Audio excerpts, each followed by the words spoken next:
Hi, like we have a student, she got placed recently. She'll share some experience.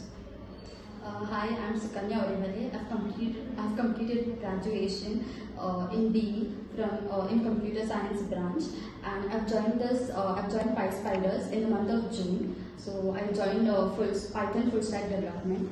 For Python, we had our trainer Keshav sir. He helped us to write proficient code from basic concepts to all the advanced concepts. In SQL, the trainer was Murli sir. So he was very good trainer, and he helped he helped us to write all the queries. He made sure if we had any doubt, he made sure he cleared all our concepts. And lastly, for the web technology, we had Shankar sir. So he helped me in all the doubts that I had, and was a very good trainer.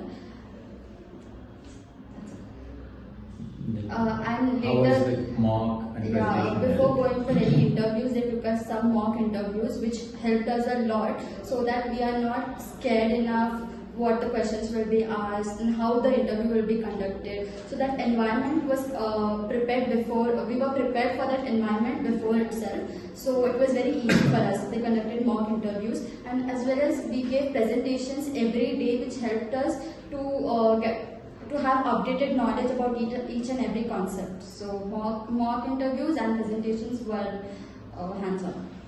Okay, thanks and all the best. Thanks.